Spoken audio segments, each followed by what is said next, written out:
thanks to Penina. I live in the neighborhood, and Penina has really orchestrated an incredible series here over the last couple of years. So thank you, Penina, for having me, but also for continually bringing really great talent here out to Bed-Stuy and Crown Heights. And it's particularly an honor to read tonight with so many people that I love and care about, and whose fiction I really love and care about.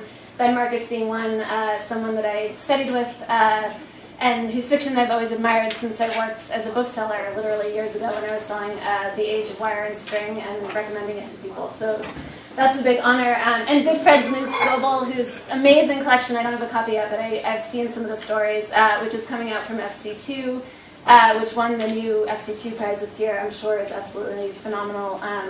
And I am so honored to read with everyone this evening. So thanks for coming. Like Penina said, I've been working on a novel for the last, God knows how long, 3 years or so. So this is sort of a new-ish story. For any of you guys that may have heard it in the past, my apologies. This one's called The Big Bleed. Yeah, this light is a little strange. Okay. The Big Bleed. I did not remember he was French, my lover, until I woke up that morning and he was laying beside me, speaking French in his dream. Downstairs, the old boys were fucking, George in his nightrobe and Garfield fresh off his shift. The man who had come through their window was still laid out on their sheets. The intruder entered, they said, while they were asleep. I'd seen the old boy go out on the stretcher, flat on his back, George had said. They'd taken turns delivering their blows until one had to pull the other off of him. We live in the old neighborhood. This place has so much history in its name, the past seems to hang around the back of your throat. What's in a name, we said when we moved here. In my own dream, my sister had visited us and told me that she had gotten off in the bed while my lover and I had had sex. We all stood at the base of a muddy trailhead leading out into the fields and beyond. The trail was treacherous with puddles of wet earth and gnarled branches which clung to the weathered rocks. I stood in the opening of the trees and said, "We have dragged all kinds of things out here." My sister had gotten us lost on that highway which I've dreamt about before. The road turned into a long, narrow train full of small, dusty compartments that shook as we went along, even though the road was relatively straight. I was sitting alone and pantless in one of the narrow, dark compartments. The train passed through wide stretches of open fields, yellowed where the grass had burnt out. I remember looking out the window and thinking it was Europe that was going by. I'd passed through Europe once that way in a dirty freight car where it was overcrowded and there wasn't a lot of air. Everyone spoke a different language and sat close together in thick brocaded suits, smoking cigarettes to cut the heat. Every so often the train stopped at a fancy department store and the doors of my compartment opened right into the jewelry. One of the women in the department had a butler who kept saying they threw a lot of birthdays for people on the 11th floor. I just stood there but never got out, nervous that I had missed my stop. When the doors opened for the last time, the compartment I'd been sitting in dissolved and I was standing in a cold, dark shower ward, the relics of some nature camp I'd attended in the 80s. It was steamy and the floors were dank and wet. My sister came out of one of the stalls and said, "He can see the type of things we've been through together." She was speaking about my lover and our sex. My lover just laughed and said, "Now you can detect it." When I wake from this dream, it's barely light out. Only the cats are still wandering the street. The woman next door feeds the strays with the leftovers from the halal shop. Outside, there's a new barber shop in the corner. Last week, they were selling light bulbs in large plastic containers. "Don't let him hassle you," my lover says, as we walk to the corner store to buy a small piece of chocolate with some loose change. The man behind the counter can't stand to see us count it all out. He wants only my freshest bills, the ones I hold closest to my heart. The man behind the counter keeps an old parakeet in a cage above his shoulder, next to the cowlicks and the pop rocks and those strange candy orange peanuts that look like they're supposed to be fed to elephants and taste like space. I keep wondering when the cat in the corner is going to make a leap for the old bird. In the background, the man's got an old transistor playing These Arms of Mine. His son sits beside him on an aluminum fold-out behind the counter. I want to tell him the type of things we've been through together. We too wish we had something to sell. The day we met, my lover and I'd ridden the reverse christening, hopped the Greyhound back to New York, the last of two to board. I'd settled in that seat adjacent to the porta potty. The woman beside me had one of those phones where you buy the cards and insert as you go. The phone vibrated in 5-minute intervals. No call lasted over a minute, mostly a lot of laughing and yelling. Her boyfriend was sitting at the front of the bus. He began making frequent trips to the bathroom, eyeing her with a mixture of hatred and longing. They'd had a fight before we'd boarded and decided to part company. For a big guy, the boyfriend toileted like a dancer. His movements in there sounded almost ambulatory. The seat clanged. He cleared his nose in a few wild blows. Once from the smell, I thought maybe he'd vomited. You pay as you go, baby, the woman looked over at me and said. 3 drinks in, and we were already holed up next to one another, my lover and I, in the back of some nook on some little patio on Spring. He was French, still is, I imagine, but that night this fact gave him an angle.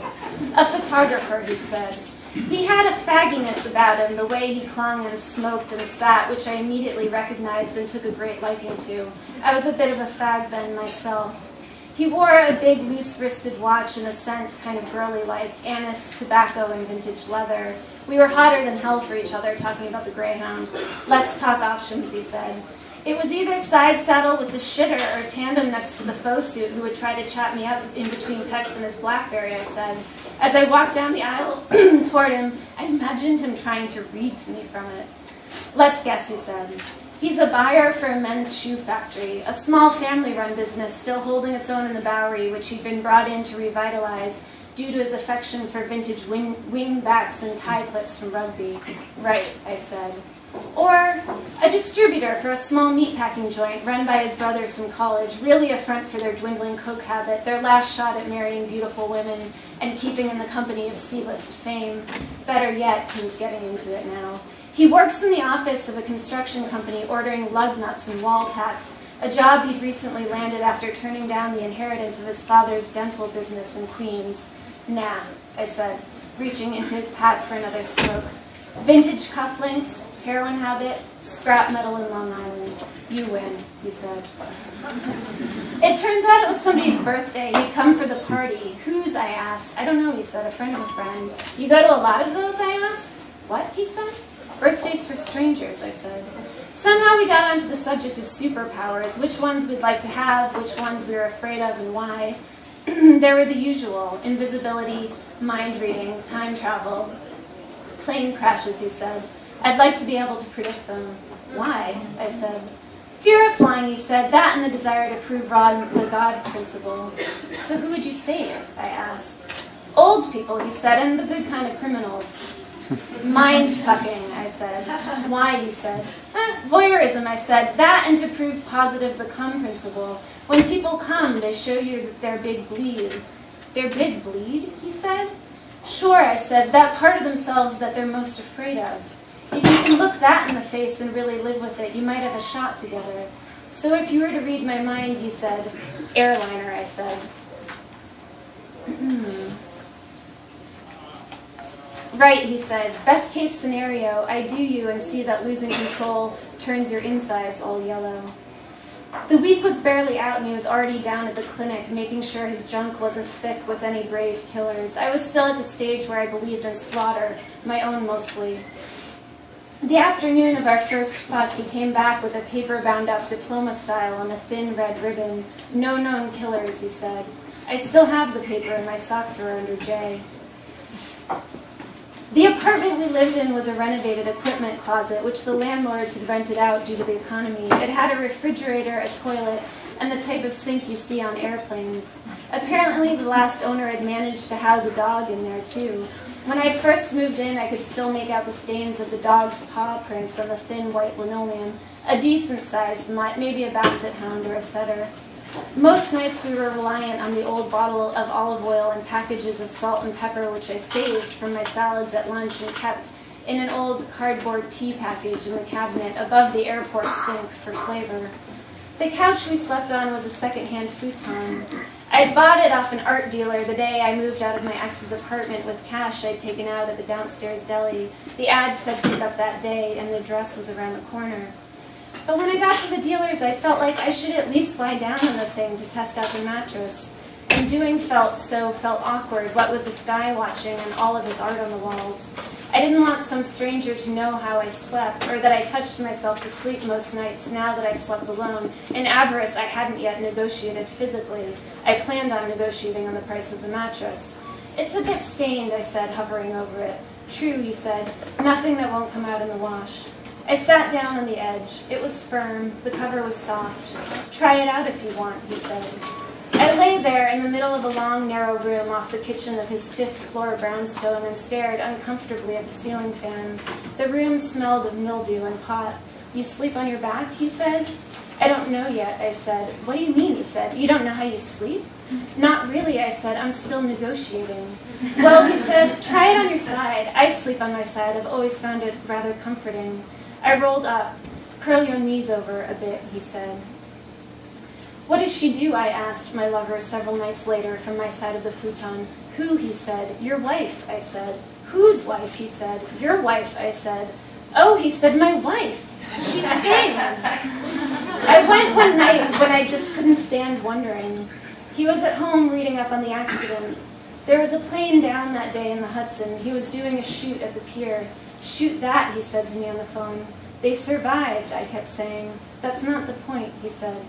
There's no way to tell you how cheap I felt when I walked in. There wasn't any reason to sex it up like that. My legs all good and bare, no bra like he liked it. I thought maybe she'd pick me out in the crowd that way. The first band was no glory. They set her up well. Even so, I wasn't prepared. From the moment she struck that one chord, it was clear they all loved her. The greasers, the bikers, even the bare-chested pansies in back. She was wearing this long dress that made her ankles look so small and naked you wanted to eat them. Her smile was wide and full of teeth, like you could fit a few fists in it. I had to hand it to her. She wasn't at all famous or proud. I swear to God she put Clorox in her roses just to make them last. That's the kind of house she kept. As I crossed towards the door after the last set was over, she was sitting at the bar, laughing and drinking with friends, her face over some lit cake. I stopped and looked her straight in the face. Her hair was long and the whites of her eyes looked yellow where they hovered over the flame. Looking up at the man from the bodega, standing next to his parakeet behind the counter now, I remember that look on my lover's wife's face, and a story a professor had once told me about his mother's Woolworths bird. The franchise was closing. She bought it last minute before the downtown store locked its doors. "It's a shame," she said, "to see so many animals headed for the flame." She kept the bird in the kitchen in a cage near the stove. To keep her laughing, my professor had taught that bird to tell his mother all manners of jokes and filth.